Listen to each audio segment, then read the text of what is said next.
नीति शास्त्र के माध्यम से हम मानवता के आदर्शों और मूल्यों की गहनता में गोताखोरी करते हैं।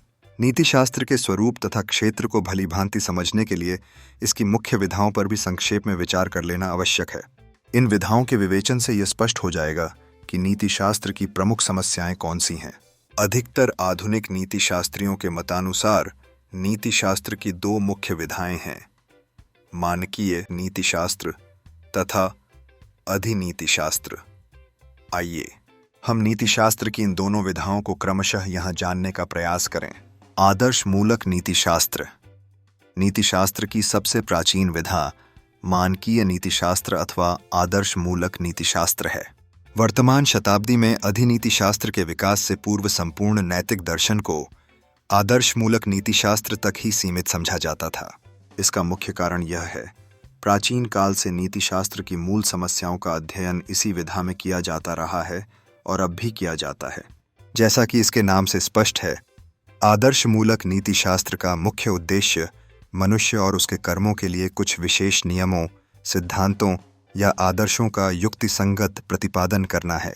यह हमें बताता है कि हमारे कौन से कर्म उचित हैं या अनुचित हैं, हमारे लिए शुभ क्या है तथा अशुभ क्या है, हमें क्या करना चाहिए अर्थात हमारा कर्तव्य क्या है, हमारे जीवन का परम लक्ष्य सुख है अथवा कुछ और, हमें किन मूल सिद्धांतों या आदर्शों के आधार पर अपने कर्तव्यों को निर्धारित करना चाहिए इत्यादि।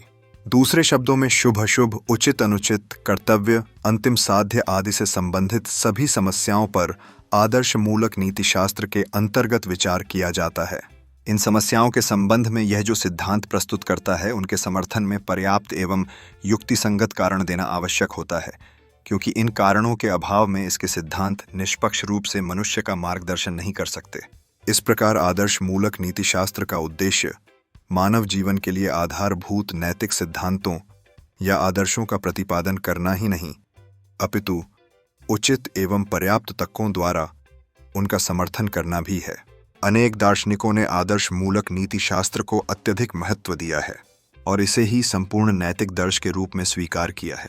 इस प्रकार आदर्श मूलक नीति शास्त्र के सबसे प्राचीन सिद्धांतों का प्रतिनिधित्व करता है। यह प्रणाली मनुष्य के कार्यों के लिए मार्गदर्शन प्रदान करने वाले सिद्धांतों और नियमों का प्रतिपादन करती है।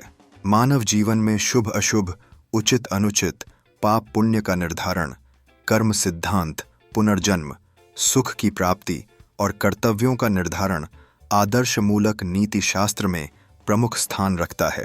यह केवल एक शुष्क नैतिक दर्शन नहीं, बल्कि यह एक जीवंत मार्गदर्शक भी है जो हमें सही और गलत की पहचान करने में मदद करता है। इस दृष्टिकोण के अंतर्गत नैतिक निर्णयों को परिभाषित करने के लिए तर्क की आवश्यकता होती है। यह सिद्धांत हमें प्रेरित करता है कि हम अपने कर्मों के पीछे उचित कारणों को समझें। यदि हमारे कर्मों के पीछे इन उचित कारणों का अभाव हो तो हम अपने नैतिकता के मार्गदर्शन में असमर्थ होते हैं।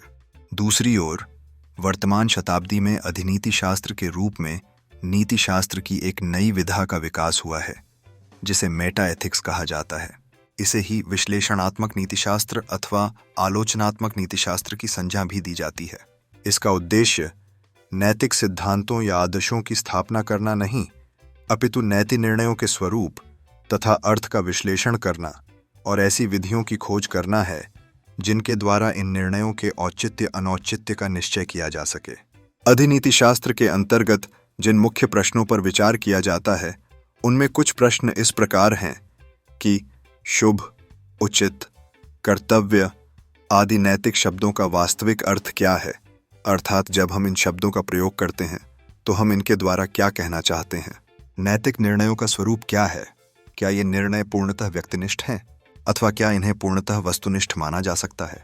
अधिनीति शास्त्र का उदय और विकास मुख्यतः वर्तमान शताब्दी में ही हुआ है, क्योंकि इससे पूर्वज नैतिक दर्शन आदर्श मूलक नीति शास्त्र तक ही सीमित रहा और दार्शनिकों ने अधिनीति शास्त्र की मूल समस्याओं की ओर कोई विशेष ध्यान नहीं दिया।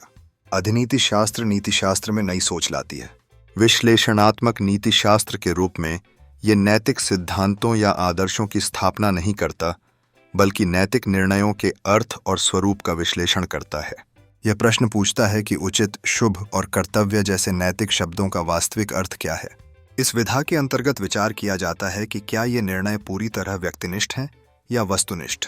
अधिनीति शास्त्र यह दर्शाता है कि नैतिकता के संदर्भ में विपरीत दृष्टिकोण क्या हो सकते हैं। विभिन्न नैतिक सिद्धांतों के संबंध में यह तटस्थता इसकी प्रमुख विशेषता है, जो इसे आदर्श मूलक नीति शास्त्रों से पृथक करती है। आज अधिनीति शास्त्र नैतिक दर्शन की अत्यधिक महत्वपूर्ण विधा के रूप में विकसित हो गया है।